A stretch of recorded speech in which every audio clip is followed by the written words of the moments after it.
Thank you so much for tuning into Horrible People Podcast. I'm Jenn McDonald, and the horrible person that I'm speaking with today is Doug Chiasson. Doug, would you mind giving us a little overview about who you are and where you come from? So that you guys are aware, I met Doug because of the outdoor symposium at Parliament Hill this summer. It was awesome, super educational. So Doug.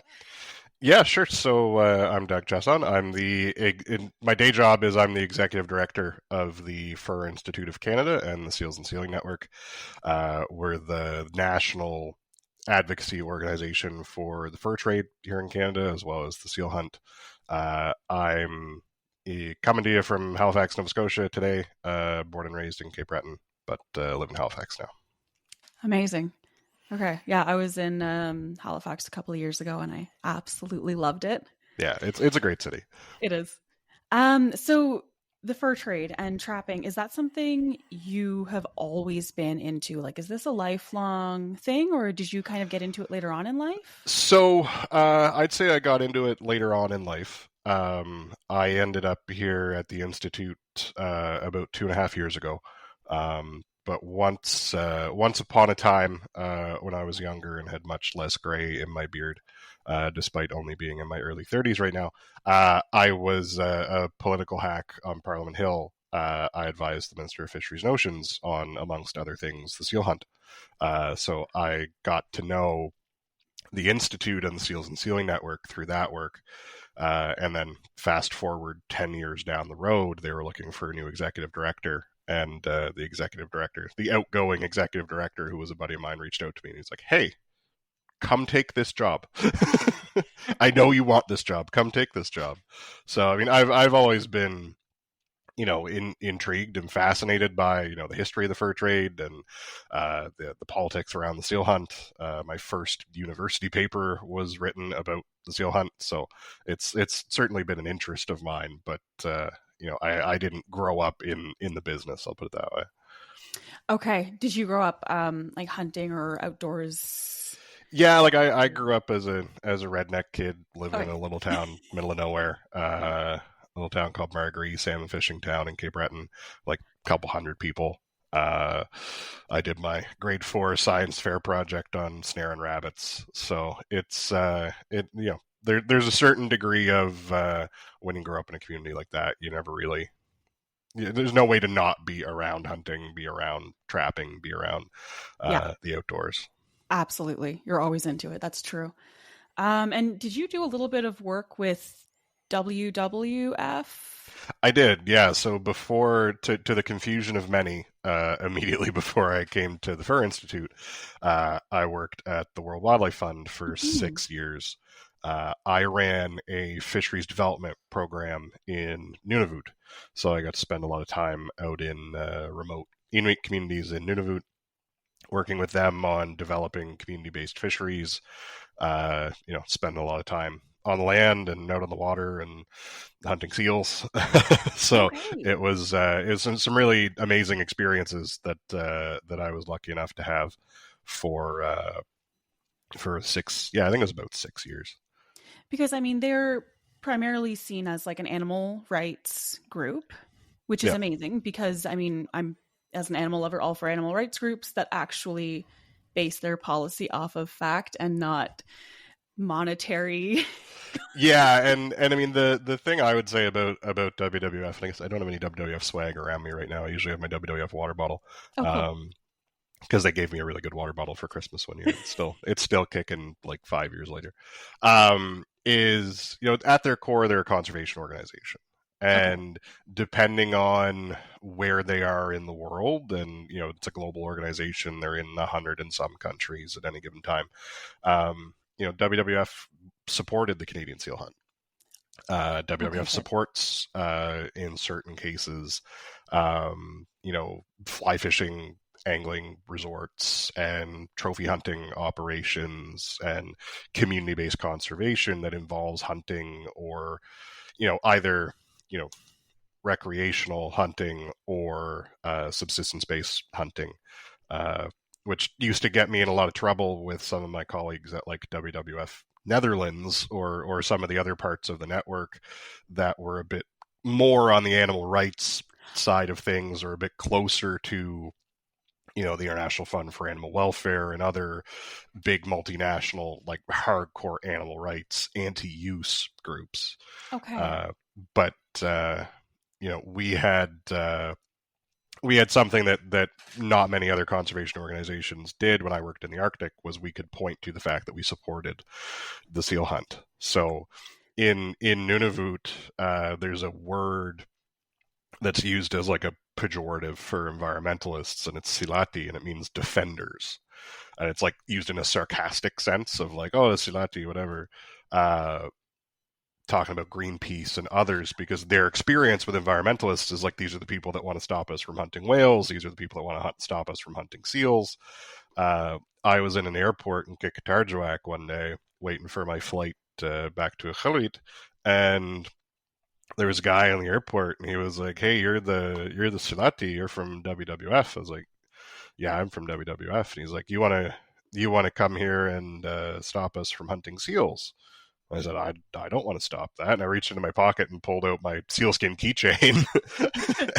and he was like, "Oh, okay." And then we had a great big chat about hunting and about fishing. And, it really was a way to, help set us apart when I worked there, to point to the fact that we weren't anti-animal harvest the way that a lot of other groups were. Yeah, and I'm kind of surprised to hear that, because I was surprised to hear that they were pro seal hunt, pro, harvesting. But I understand why they're pro seal hunt, and I feel like a lot of people don't. A lot of hunters that I speak to this side of Canada, like Ontario onwards, I don't think are as informed or familiar with the seal hunt, and there are so many misconceptions and everything around it. I brought up the seal hunt to a couple of friends a few years ago because they were talking like, I like hunting, but I'm not going to go after animals that shouldn't be hunted. And they specifically mentioned seals. And I was like, whoa. Let's backtrack on that. So can you maybe touch on, just to educate everyone that's listening, because like the misconceptions around the seal hunt and why it's a good thing? Yeah, so the biggest misconception people have about the seal hunt is that we hunt baby seals. First and foremost, cute white baby seals like this one. Little babies there. That's what we hunt. It's been illegal to hunt. He held up a cute little. Oh, yes. Sorry for folks who are on audio. I have a little ceramic white coat seal. I think it was a planter at some point. It's very cute. That someone bought for me as a joke, I think, when I worked for the minister. So essentially, we don't hunt baby seals. White coat baby, the ones you see in all of the ads from everybody that's against hunting seals, all the anti-seal hunting groups, IFAW, HSUS, Greenpeace, everybody else. It's been illegal to hunt white coat baby seals since 1987 in Canada. So it's not even a case of, well, we could, but we don't do it anymore. It's literally illegal to do. So, we hunt seals that are young. I'm not going to dispute that fact, but these are independent animals that have left their mother. They're, for all intents and purposes, an individual. They're no longer part of a family unit. They're individual animals. They're weaned and self-sustaining. They're weaned. They're self-sustaining. They're able to swim. The only difference between them and an adult seal is that they're smaller. And even within that, there's now a greater variance of ages of seals hunted, because different ages of seals are hunted for different reasons. Okay. Yeah, so it's that's the first biggest one. The second one that we run into, I'd say less in Canada, but especially internationally, is seals are endangered. And seals are far from, I should say, with a couple very particular caveats, seals are very far from endangered. The harp seal, that's the primary seal that's the target of the seal hunt. The population is somewhere between 4.5 and 7.5 million animals. And that impacts the fisheries and everything, right? Like that impacts absolutely the environment greatly, I think. So, we can't have 7 million animals that are a couple 100 pounds that are very flexible predators that basically will eat whatever they can get their mouth on, and have it not have an effect on the marine ecosystem. So, we've done some work to calculate, how much does the herd eat, or the overall seal population in the Northwest Atlantic eat in the course of a year, and the commercial fishery pales in comparison. Depending on what numbers you use, somewhere between like 46 times to 53 times the total catch of the commercial fleet is eaten by seals every year. That's crazy. Yeah. So, and we've seen incredible growth in that population. In the 70s, we were below, we were down to maybe 100,000, 200,000 if we're lucky, harp seals. Okay. There was a very legitimate conservation concern, and it was interesting to see. I was born for another 40 years, but 30 years. But the evolution of like the initial anti-seal protests were about like, you're going to kill all the seals and there's going to be none left. Mm-hmm. And we were kind of headed there. And I mean, it wasn't just us as Canada. You had distant water fleets from Norway and from the Soviet Union, East Germany. We're all here hunting seals, because this was before the UN Convention on Law of the Sea. We only had control of 12 miles out from the nearest point of land. Okay. So, whereas now we have control of 200 kilometers from the nearest point of land. So there were a whole lot of great big factory boats from all over the world that were hunting seals in the Northwest Atlantic. And we were down to a couple thousand, as low as some estimates are 3,000, 6,000 gray seals. We now have 500,000. Like the ability of these animals to rebound from a very low number comparatively. 100,000 seals, still a lot of seals, but it's pretty spectacular. Those first rounds of anti-sealing protest were, similar to, endangered species protests. They were like, you're gonna catch the last one. Okay. And very quickly it morphed into animal rights. You guys are evil because baby seals are cute. Not, you guys are evil because you're gonna get rid of all of the seals. Yeah, and the fact that they are so cute, it's so easy to throw that picture up, throw up a video of a seal getting clubbed, which is another thing that's a huge... Oh yeah, red blood and white ice makes for very, very compelling visuals. There's enough communications and marketing and public relations classes around the world that use those, especially the big anti-sealing campaigns of the 80s, as like case studies for their students, because they're like, this is, they started out with like really compelling visuals and a really easy story to communicate, and they turned that into billions of dollars of support over the next however many 30, 40 years. Yeah, and we see it with the anti-gun groups too. They'll use situations, in Canada, they'll use American incidents, or they'll use firearms that we don't even own or don't even exist sometimes to try and make a case. And yeah, it's just really sad the way they play on people's, I don't want to say ignorance, because that's kind of turned into a negative word in a sense, but people's lack of knowledge. Yeah, and it's not to say that there isn't room to improve, and we've shown that in the Canadian seal hunt and in trapping as well. That with the proper motivation and with investment, we can improve the way we do things. Like, ironically, coming back to WWF, the process by which we kill seals, like the legal process, this is how you have to do it, was developed by a group of international veterinary experts. And that panel of veterinary experts was funded by the WWF. That's big. Like, the WWF was like, you guys are taking up way too much oxygen in the room about this friggin' seal hunt stuff when there's like millions of them. We're concerned about there's 17 rhinos left. Can we talk about the rhinos? We'll pay for them to figure out the best way to kill a seal, the most humane way to kill a seal. Let's fix that problem, because the problem isn't that they're killing seals, because there's loads of them. Mm-hmm. So let's deal with this humane piece, and then the rest of you can shut up and we can talk about the real issues that are facing wildlife around the world. Oh my God. And unfortunately, it hasn't quite played out that way. But it was an interesting approach to be taken by an organization with the reputation that WWF has, of just like, we're going to be the adults in the room and actually put our money where our mouth is and try and fix this.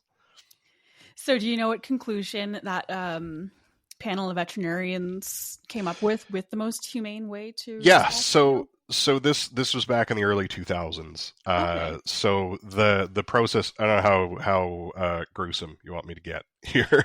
I can get gruesome. People need to know. So we call it the 3-step process, and there's a 3-step process to killing a seal humanely, and this is built right into the marine mammal regulations under the Fisheries Act. This is the only legal way for commercial seal harvesters to kill seals, and you have to either shoot them or club them or hit them with a hack pick in the head. That is the stun phase. You then have to be someone has to be hands-on with that animal and palpate the skull and feel both sides of the brain of the head and see if both sides of the brain have been compromised, so that we can reasonably say that they are now at the very least brain dead. Mm-hmm. And then the third step is the bleeding step. Is you take a knife and there's 2 large veins or arteries that run right under the flippers, and you cut those 2 blood vessels, and that bleeds the animal. So that's where you get those overhead shots of... and that's where you get these overhead shots of a big red splotch on the ice and someone there butchering a seal in the middle of it. Is, we often say, and it's not to take a shot at our good friends in animal agriculture, but it's, there's no picture windows on slaughterhouses.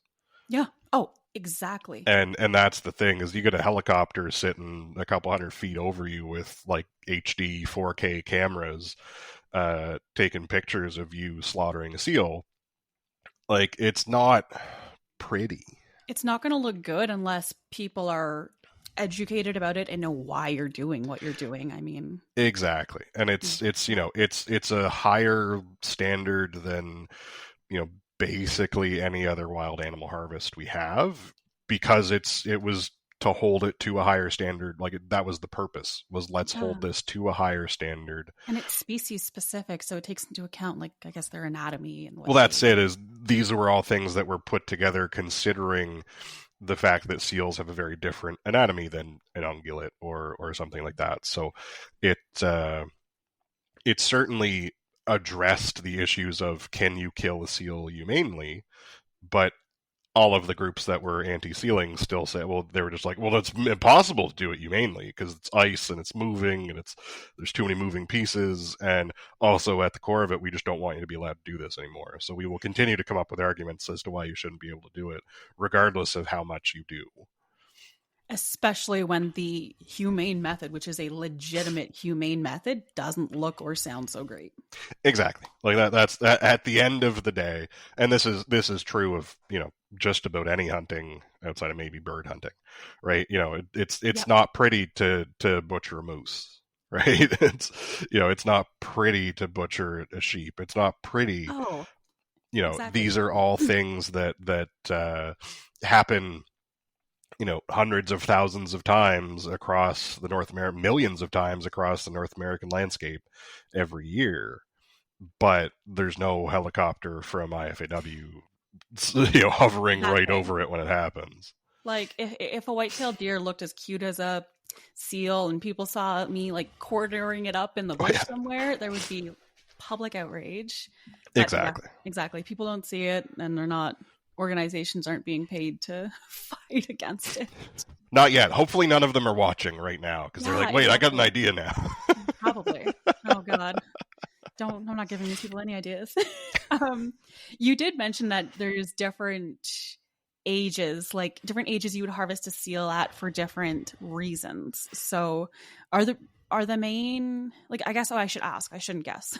What are the main reasons for harvesting seal? Like food, for... Sure. So, I mean, depending on where you're at, like certainly Inuit harvesters, other indigenous harvesters in the north are primarily harvesting for food. Okay. So they're targeting larger animals, Fair. ergo older animals, for the most part. So once you get down into the kind of quote unquote commercial seal hunt, the primary target for the commercial seal hunt is the skin, the for fur and leather products.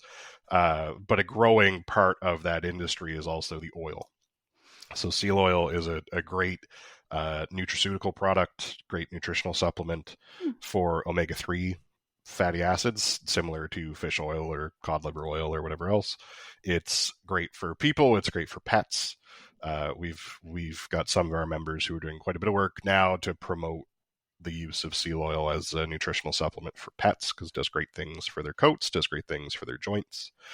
We're working on a clinical trial right now for seal oil and pets that hopefully we'll be able to talk about more in a couple months. Wow. And to the point of being able to have seal oil be like prescribed by veterinarians. Oh, awesome. To treat particular conditions. So it's and I mean, at this point people spend more on their dogs than they do on their kids. So it's the market to be in. It is. So there is some small meat harvest, I would say, in Newfoundland, but it's very traditional, very community based. So it's not like this is not a food production industry. Yet, or right now, I guess. In years past, it has been at times. In the future, it probably will be again, because we have an enormous amount of incredibly healthy wild protein that's just not being harvested right now. Well, that's it. I mean, I've never tried seal, but do you think, like, I assume you've tried it, and is it something that you think people would get into? Like, does it taste? Oh yeah, like seal meat if handled correctly. And this is all wild game. Like all wild game. It's, we've all heard the people that say they won't eat Canada goose, or they won't eat bear meat, or they won't, oh, bear meat's it's gamey and it's whatever. It's like, no, well, just handle your bear properly. You can't shoot a bear and throw it in the back of a truck. That's just not how this works. Hack off a slice and throw it in the pan. Exactly. Yeah. So like all things, if treated properly, it's absolutely delicious. And at this point, I've eaten seal meat just about every way I think that there is. So cool. I've eaten it raw and frozen. I've eaten it like in tataki. I've eaten it in stews. I've eaten it in lasagna. I've eaten it in spring rolls. I've eaten, you can do anything. Yeah, it's very versatile if used properly. Okay. And it can be quite good, and it's from a nutritional standpoint, it's incredible. It's super high in iron, super high in magnesium, a couple other nutrients where it's very, very high in niacin, vitamin A. It's really good for you. But the thing that makes it very attractive for and of great interest to like Inuit or other people who are out on the land in the cold is because it's so high in niacin. It gives you that like niacin flush. You feel really warm when you eat it. Oh. So I've been at like, fancy receptions in Ottawa, in a suit and sealskin tie, and I'm like eating seal meat, sorry. And I'm like eating not really paying attention to how much I've been eating. And then I'm like, I'm so hot. Yeah, basically you're getting hot flashes from eating it.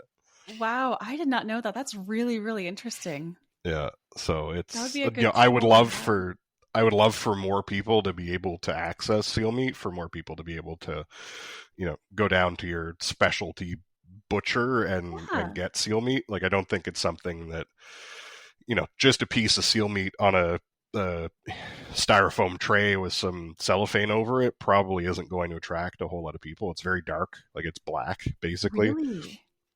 Yeah, so it's because they're diving animals, they have to be able to hold a lot of oxygen in their muscle tissue. So, similar to like a diving duck. You open up a diving duck and they're like super dark. Seal meat is like a whole nother degree darker than a diving duck.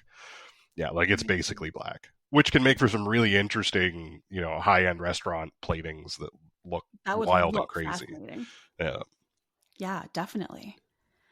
Now you also work with like predator management, trapping, Yep. like, the fur bearing animals, all of that. Um, and I had seen that you were a witness in Parliament on Bill C-21. And, Yes. for anyone that's not, I know not everyone's in tune with what all the bills mean, but Bill C-21 was that mess that, prohibited handguns, Yep.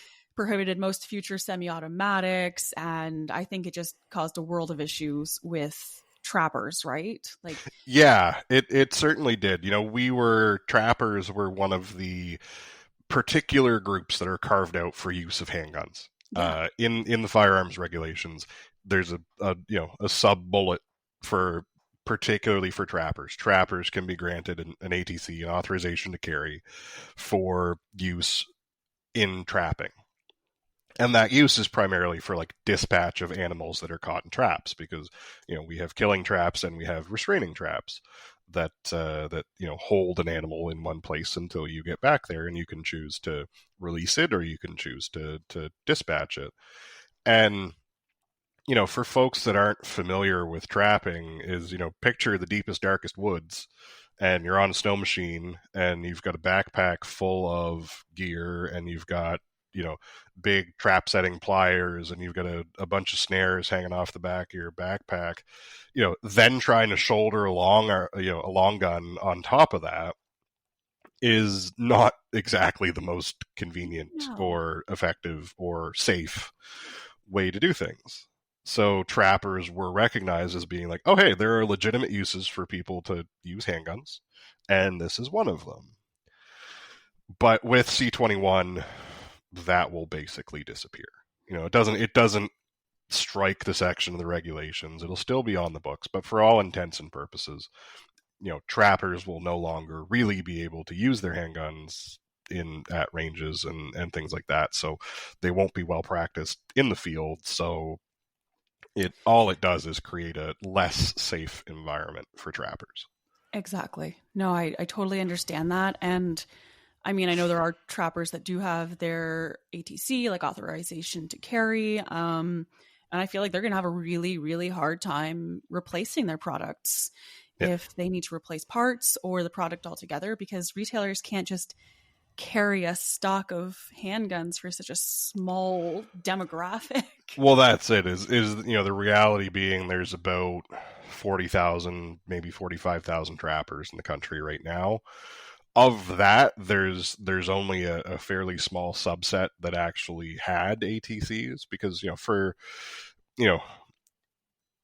men and women that are trapping in the open prairie, trapping coyotes or trapping fox in the open prairie, it's not as necessary to the compact nature of being able to carry a handgun on your belt or on your chest, versus if you're driving up to your traps in your pickup.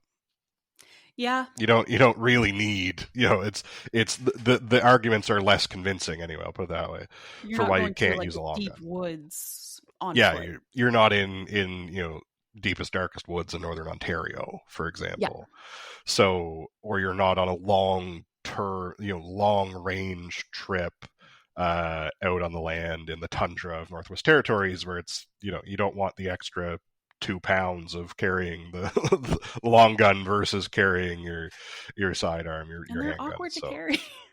well, this is it, and especially in areas in grizzly bear country, in wolf country, in cougar country, where wolverine country even, because wolverines are the scariest animal. And the reality of certain trappers where they were carrying a 22 for dispatch, because you want to make the smallest possible hole in that animal, because you want to minimize damage to the fur, and also something of a heavier caliber for self-defense.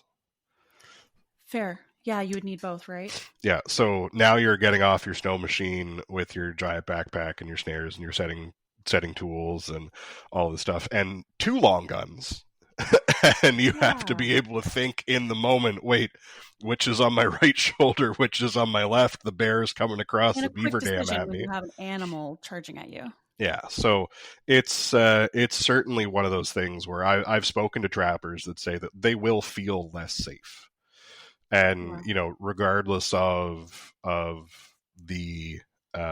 regardless of you can use bear spray instead of a handgun, or you can do X instead of Y, or whatever, is they will feel less safe. And I for think, people that are yeah, often alone in the middle of the woods, these are not the people that are causing our crime statistics to go through the roof, right?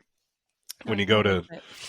Fur Harvester's auction house in North Bay, which is the last remaining wild fur auction in North America, Oh, on the side of the building, there's a great big billboard that says, kids who hunt, fish, and trap don't mug little old ladies. And it's like, it's not 100% true, but it's probably like 98% true. I'd So, say, yeah, 98.5% true. so that's the thing is that, if our goal is to make society safer, why are we choosing to make a particular subset of society less safe? All for an effective. To make people feel good about themselves. Yeah, that's it.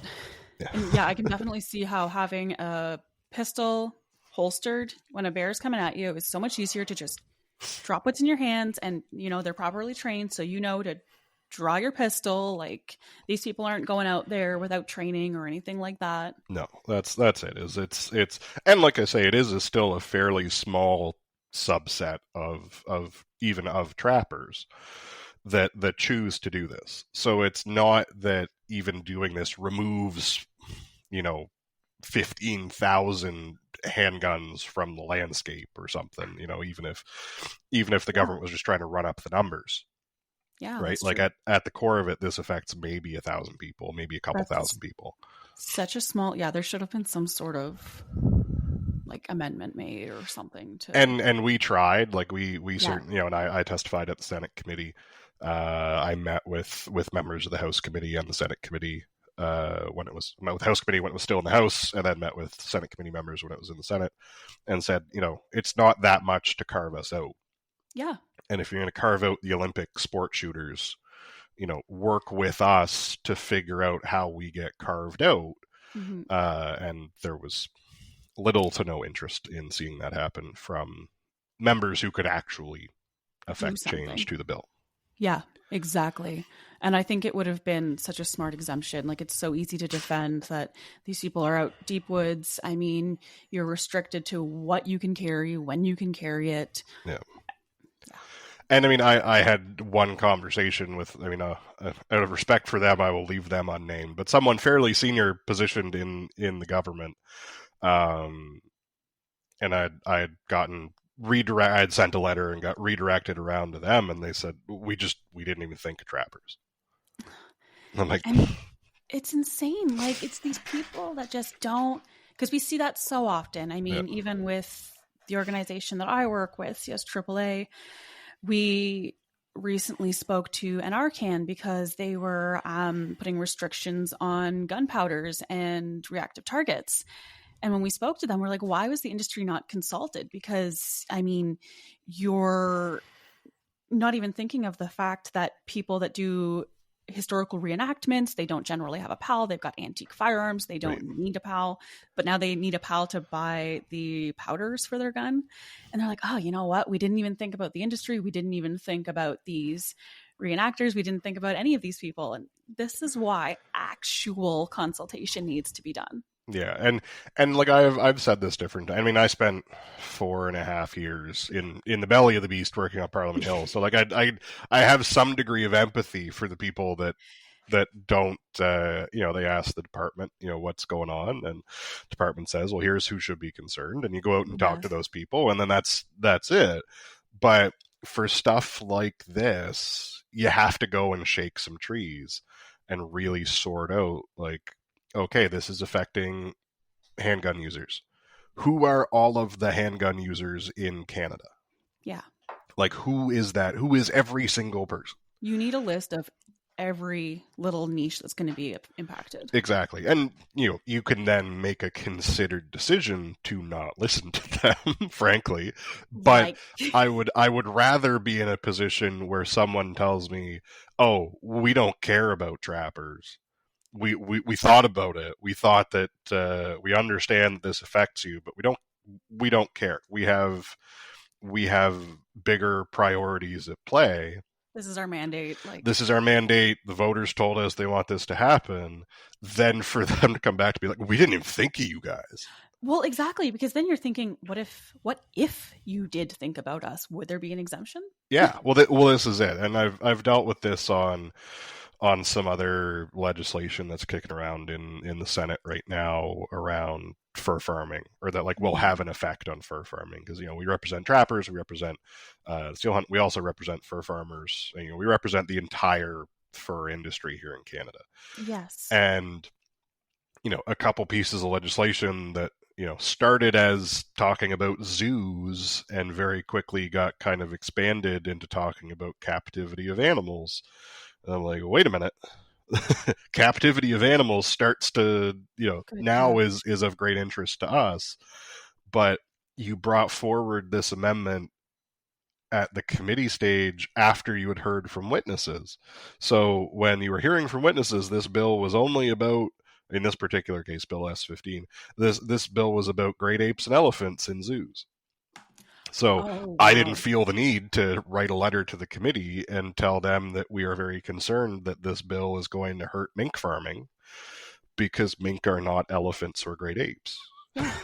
But then they amend the bill to say, oh, this is about captivity of potentially all non-domesticated animals. And, there is a certain amount of scientific debate as to whether mink are domesticated or not. Our position certainly is that they are domesticated, but I would rather just have this be sorted out and have us go to committee and testify and say, here are our concerns. Yeah. And I think a point you made there is also people need to kind of pay attention to what's happening, because bills can change direction so quickly. You think, this isn't going to impact me, and overnight there could be a slight change that just drastically changes your world. And I mean, and it's hard for small organizations like ours, and I'm sure like yours, that at the end of the day, I have, depending on how you count us, 2.5 people in my organization. So we can't necessarily be monitoring every Senate committee meeting about elephants on the off chance that it maybe affects us. Might impact something you guys. Yeah, who would have even thought that elephants in zoos would start touching on to mink farms? Yeah. So these are the wild and crazy ways that some of these things can take shape. And, monitoring the Canada Gazette and seeing, species at risk listings. And it's like, oh, wait, there's a new species at risk listing for the eastern wolf. Okay, now I have to go talk to 2 provincial trappers associations and 2 provincial governments and write a letter and look at their letters. And, if it wasn't for the fact that we saw this coming, we would be very much behind the 8 ball. So yeah, playing catch up and totally. And then the folks on the other side of these debates are far better resourced and far better staffed than we are. So it's kind of the interesting one thing that I talk about a lot in kind of anti-fur movements and the evolution of the anti-fur movement. Yeah, which is something I really wanted to touch on, because I am an animal lover. But when I was younger, I was very young, so uninformed, and I was just like, oh my god, fur is the worst thing. Fur is murder, right? That's it, exactly. It's I'm an animal lover too. I particularly love the ones that make nice looking coats. Yeah. So you love them so much you wear them. Yeah, I know. It's like I'm a member of PETA, people eating tasty animals. So the evolution of the anti-fur movement over, say, the last 50 years is you had a very insurgent grassroots level movement going up against the great fashion houses of the world and against multi-million, multi-billion dollar corporations. So it was really easy to be the plucky upstart animal rights NGO and talk about the big evil capitalists, the big evil corporate boardrooms and people smoking cigars and all those, drinking, higher ups, champagne from crystal glasses. But in today, it's kind of flipped. that, PETA and IFAW and HSUS are like hundreds of millions, if not $billion corporations. Mm-hmm. They're still not for profits or charities or both, but they're at the core of them. They're large multinational organizations. Unreal. And the people fighting against them are, trappers associations or small business owners, people that own a family fur shop that's been in their family for a few generations in Montreal.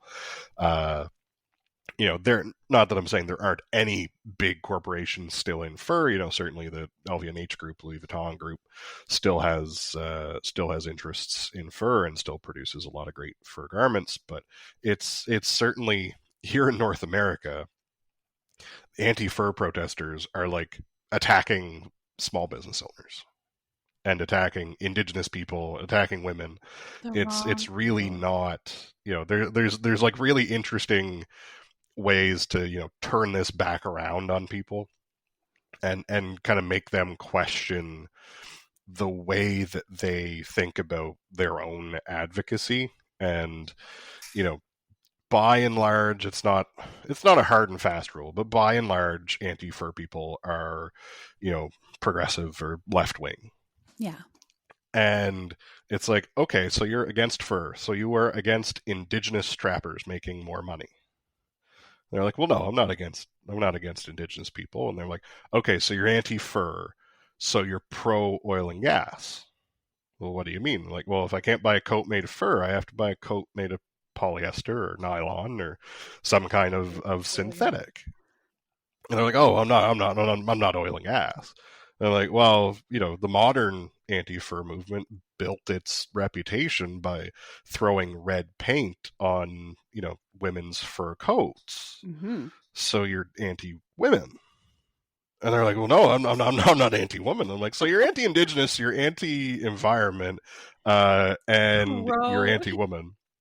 And they're like, wait a minute, maybe I'm pro-fur. Yeah, I mean, if you break it down that way, I think that lets them sort of see the other side and the benefits to the fur industry.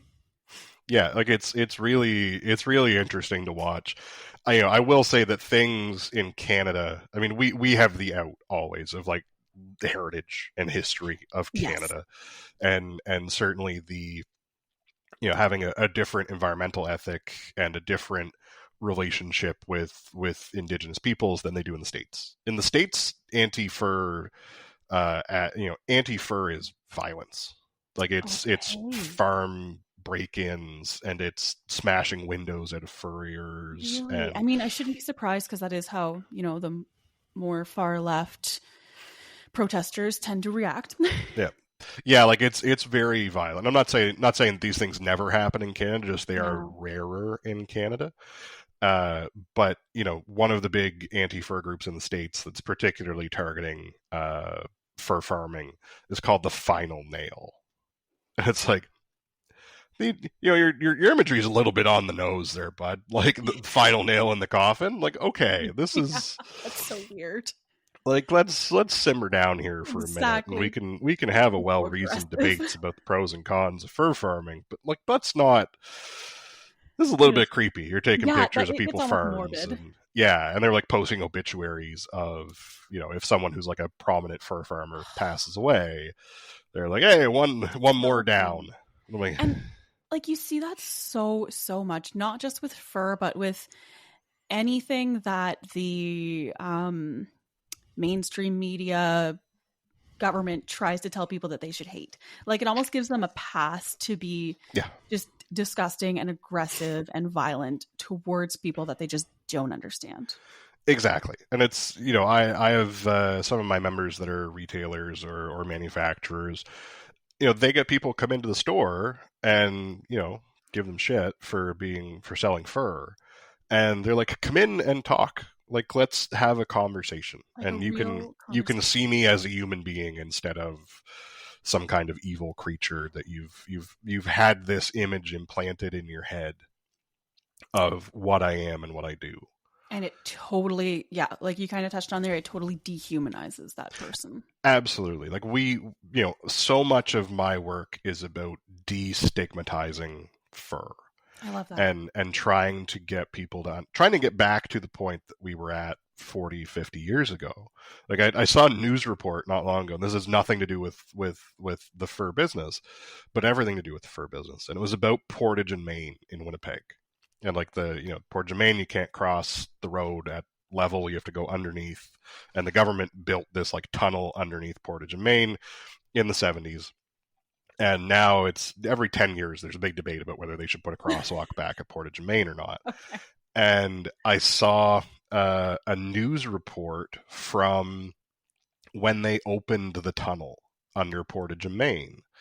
And it was, CBC or CTV, whoever, out there just like interviewing people on the street, being like, did you know that the tunnel is open today and you're not allowed to walk across the street anymore?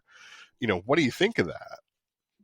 And, I'm watching this report, and it's, the first lady they interview is wearing a fox coat. Second lady they interview is wearing a shearling coat. They interview a guy, he's wearing a sheared beaver coat.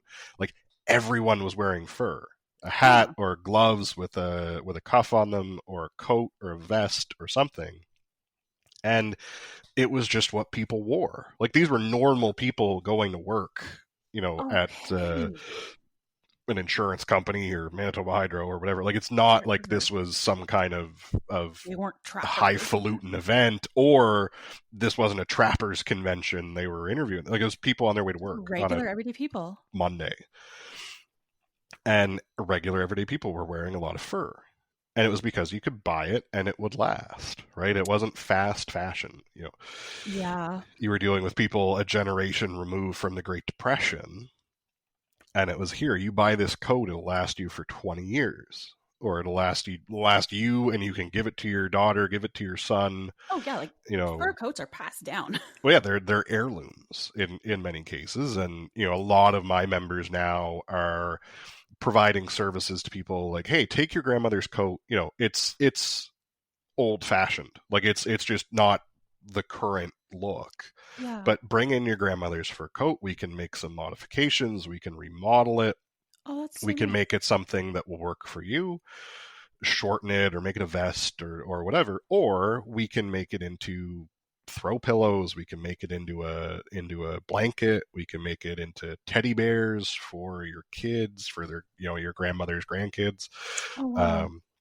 There's a lot of great work that folks are doing to try and, if nothing else, get those coats out of people's closets and find a way for people to get those jackets back out into the sunlight, whether it's sunlight as a teddy bear, or sunlight as a bag, or sunlight as a vest or a hat. Yeah, just so it's not collecting. Because it's just, it's sad that so many coats across the country are sitting at the back of someone's closet that at some point someone paid good money for. Definitely. And that's a good quality piece of clothing that, could be repurposed and made into something more modern. Oh, exactly. They were some kind of handmade item that was specialty artisan craft for the most part. That's something too that I think a lot of people don't necessarily appreciate as much as I would like them to. I mean, there's a lot of things people don't appreciate as much as I would like them to. Is, if you go to a furrier, like a real furrier here in Canada, and there's not nearly as many of them as there used to be. There's big parts of the country where there are none to be found, which is sad. In the entire Maritimes, there's not a single operating furrier. Really? Yeah, like it's truly disappointing. We used to have like 6 in Nova Scotia alone, and now there's none in Nova Scotia. Yeah, none in Nova Scotia, none in PEI, none in New Brunswick. So, and I mean, I'm trying to think. There's certainly cities in Ontario that don't have them. Manitoba has, I think, 2 in the entire province. Saskatchewan has like 1 in the entire province. Wow. So it's really about, those people were, making these coats in the back room or the upstairs of the showroom. So if you wanted to, you could go in and go upstairs or go to the back and see how these things were getting made. And as with all things manufacturing, certainly manufacturing in Canada is not as easy or cost effective as it once was. Yeah. And fur, as with many other things, a lot of manufacturing has moved to other parts of the world. But there is still a core of knowledge here in Canada about working with fur, especially working with wild fur, that is an experience you're not really going to get with many other things in the course of your day. Yeah. If you're buying from like a local cheesemaker or a local blacksmith or something, maybe. But to be able to actually go in the back, and every furrier I know anyway, if someone comes into the store, they want to give them the tour and show them all about everything they do. And here's the showroom, and here's some other thing. What are you interested in? What can I put you in? Try this coat, try this coat, try this coat. Very inviting. Oh yeah, incredibly inviting people. It's really, it's a shame to see how much things have declined because it is such a unique artisan experience that if more people were able to experience it, I think more people would be open to wearing, like they would have a true understanding of like the story of fur. Yeah. Now, when you have to defend like the fur trade, the fur institute industry, what arguments do you generally give people? Yeah, I mean, it depends what angle they're coming at us on, I guess is probably the best way to put it. If they're coming at us about trapping is inhumane and we shouldn't, that's terrible, then I talk about the fact that we've invested, $40 million over the last 40 years to, research traps, develop traps, build better traps. So that was really, the Fur Institute started in the boom days of the fur business back in the 80s. We had 10 or 12 different national associations for fur in Canada. Okay. There's Canada Mink Breeders Association, Canada Fox Breeders Association, Fur Council of Canada, the Retail Fur Council of Canada, the Retail Furriers Guild, Skin Dealers of Canada, Skin Dealers of Quebec, some others probably that I'm missing off the top of my head. And the Fur Institute was this little side project that was developed by Canada's wildlife ministers and the fur industry to research and develop traps, because there was a lot of rabble rousing going on in Europe at the time about trapping and banning fur that came from trapping. Wow. So it was like, okay, let's get ahead of this. And there was some work that was going on already between the feds and the provinces, and they said, let's spin this off into a standalone organization. And just over the years since, as those 10 or 12 organizations have each kind of blinked out of existence, we've taken on their mandate as kind of everything flows downhill to us because we're still here.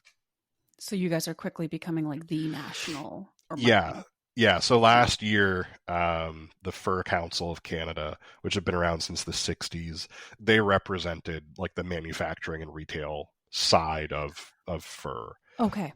They were a member of the Institute. The Institute was a member of the council. We worked closely together, but they got to a point where, as an organization, they could no longer stay independent.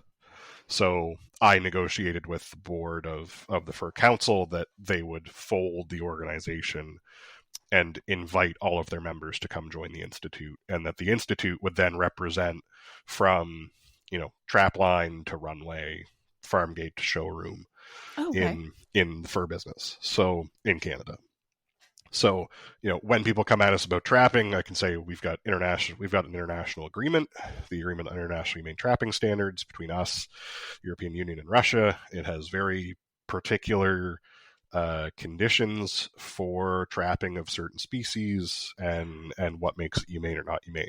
So so this research and work is going towards making sure like the traps are effective, humane. Absolutely. Yeah. So that's really what it is at its core. And the irony of talking about how, the other side of our debate isn't interested in actually collaborating with us in any way, shape, or form is the first kind of point person for the Fur Institute back in 1983, Neil Jotham, was the executive director of the Canadian Federation of Humane Societies. Oh. Like That's he interesting. came from the animal welfare The animal world. welfare organization. And like at that point there was still like a meaningful conversation to be had about animal welfare. It wasn't Hmm. just about animal rights. It was animal welfare. How do we make things Yeah. better for animals? So we had Yeah. different animal welfare organizations over the year as a part of and supporting the Fur Institute in our work. Okay. And then just over time they got more and more extreme, and eventually they all left. So if that's the angle they're coming at us, that's what I talk about. If they come at us that fur is a luxury item and we shouldn't be killing animals for just to create fancy looking coats for millionaires or whatever it Yeah. is they say, then I talk about the fact that high fur prices benefit farmers and trappers. They benefit small rural remote communities It's that feeding the you know, economy. it feeds the economy in many communities, remote indigenous communities.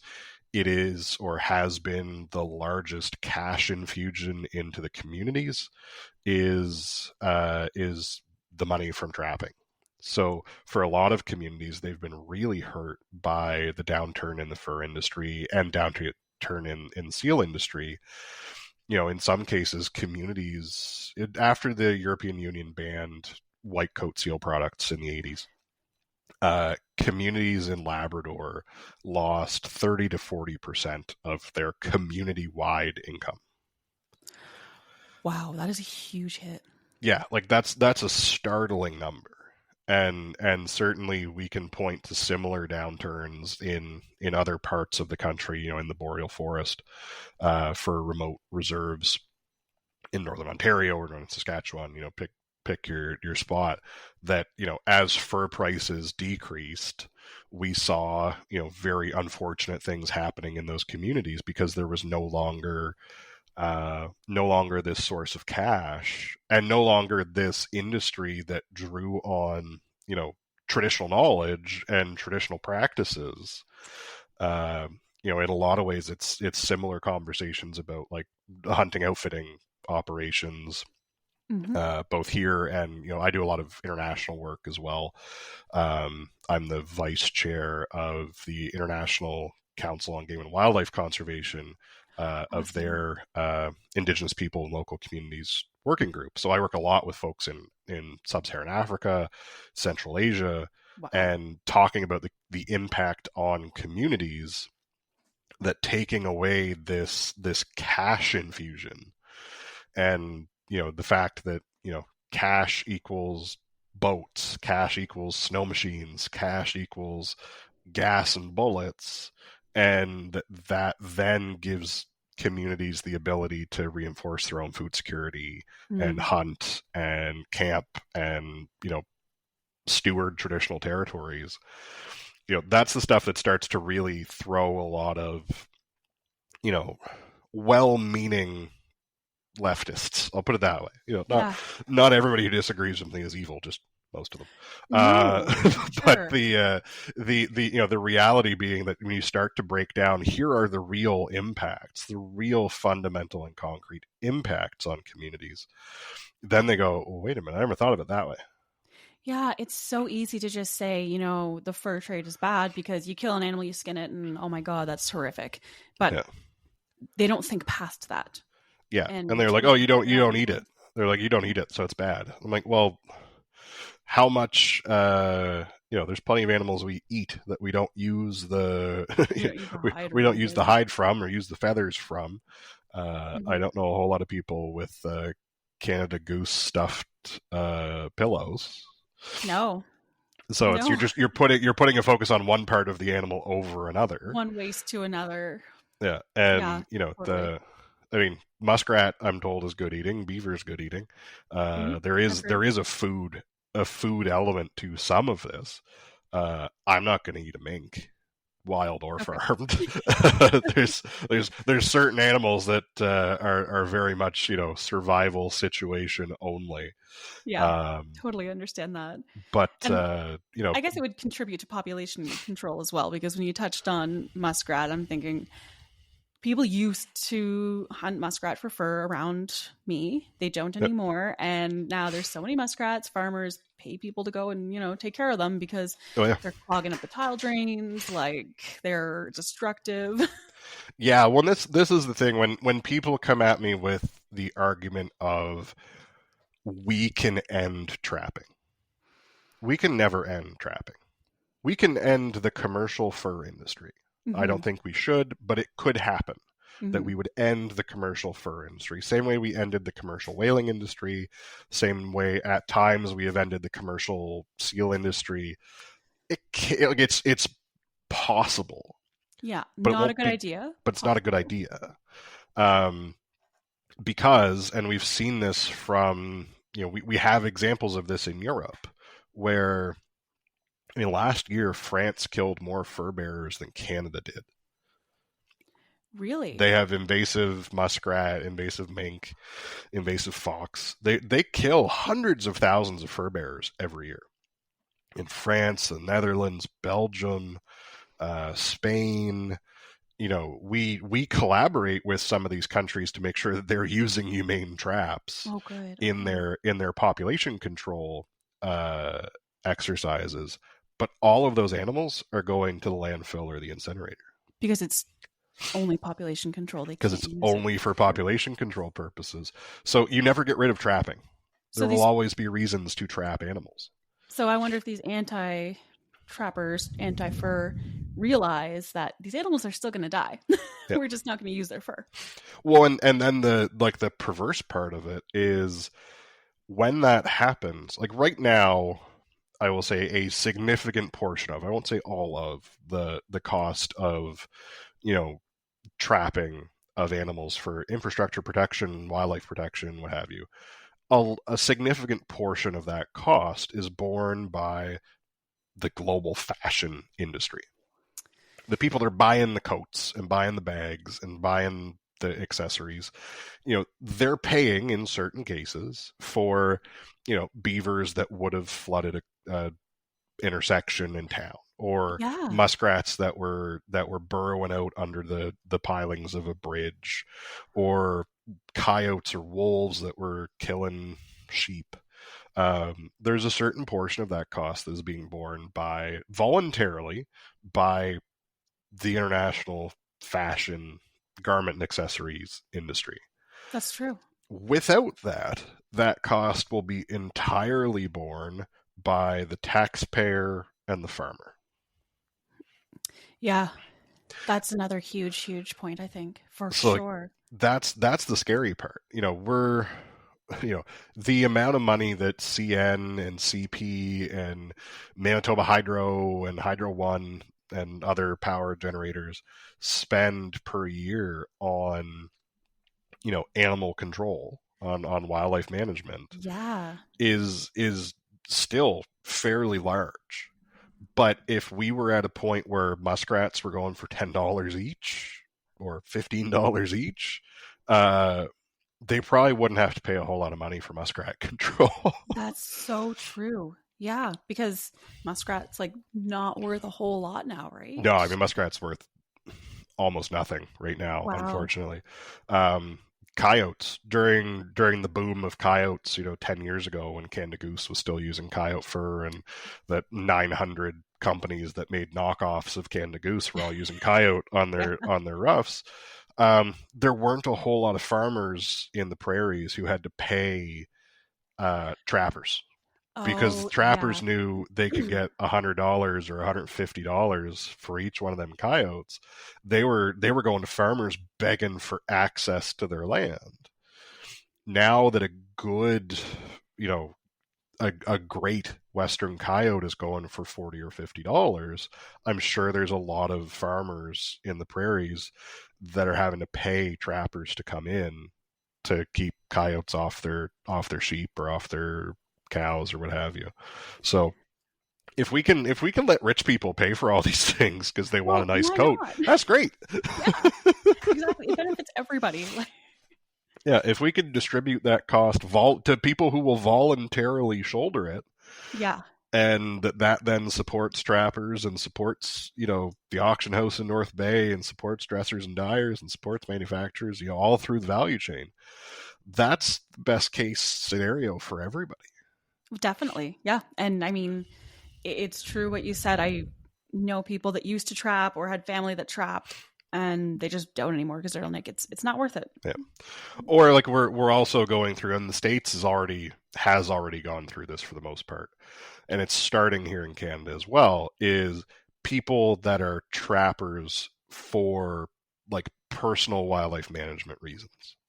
That they want to trap raccoons on their property because they want more turkeys, or they want to trap foxes for more partridge, or, you know, insert trap small animal for save smaller animal, or, you know, if you're getting out west, trapping wolves for elk purposes, stuff like that. In the States, that's in certain parts of the States anyway, that's the predominant reason people trap. Okay. And if any of their stuff makes it to the market, you know, some of it great, some of it does, some of it doesn't.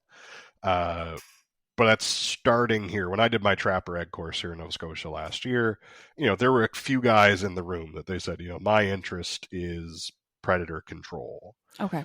And a few other guys that were like, my interest is, you know, animal damage control, that I can do this and then go get my nuisance wildlife officer ticket and then, you know, make a bit of extra cash on the side from the municipality. Okay. That they'll all be on the list, and the municipality can call me and I can go, you know, take beavers out of a culvert or something. Instead of, you know, 20 years ago or 40 years ago, you know, everybody in that room, well, why do you want to be a trapper? Well, I want to put up fur. Mm-hmm.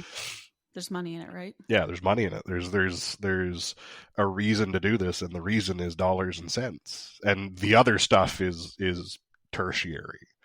The animal damage control stuff is like, oh, it's, you know, bonus, you know, wolves are worth a couple $100, and bonus on top of that is then there's no wolves to eat my elk. Yeah, exactly.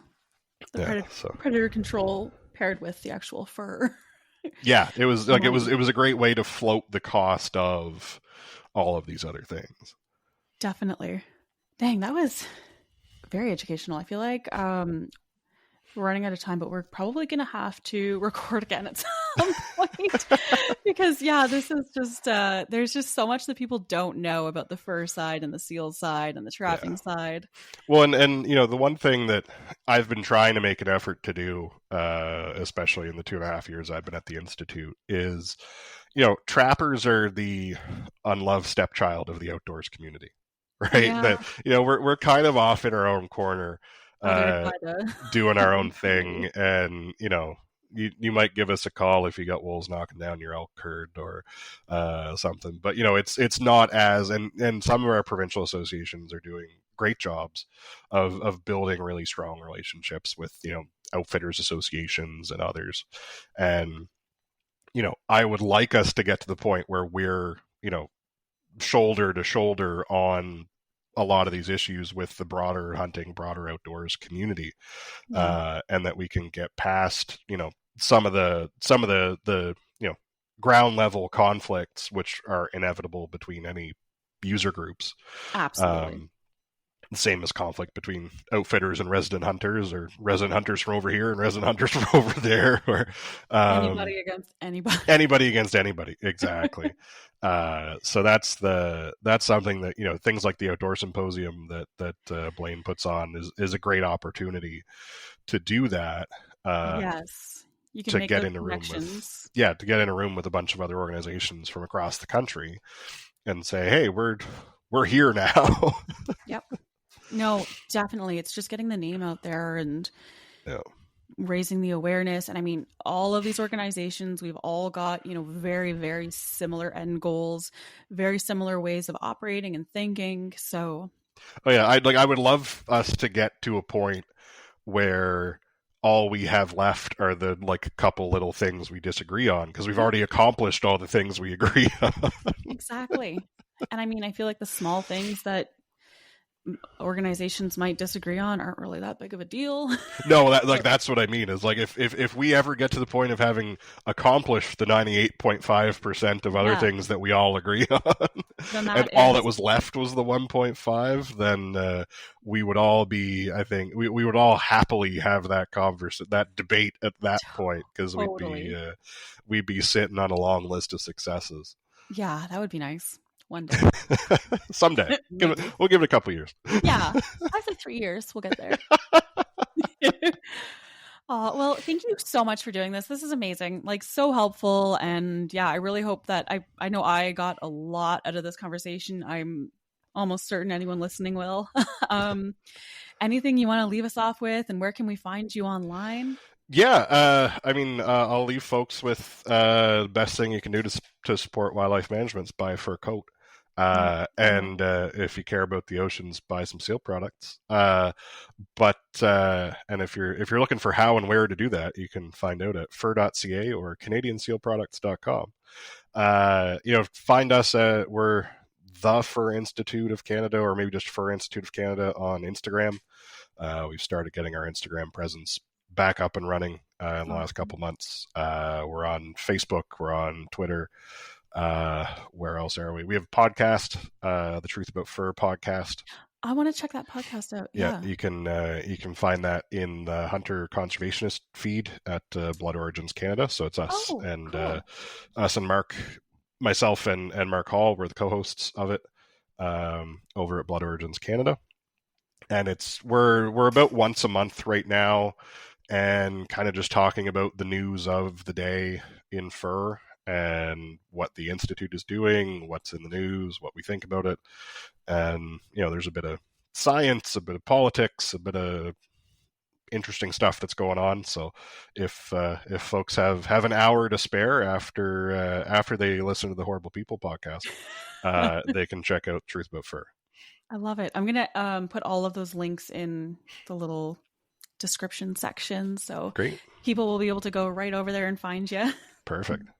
Awesome. Well, thank you so much. All right. Thank you.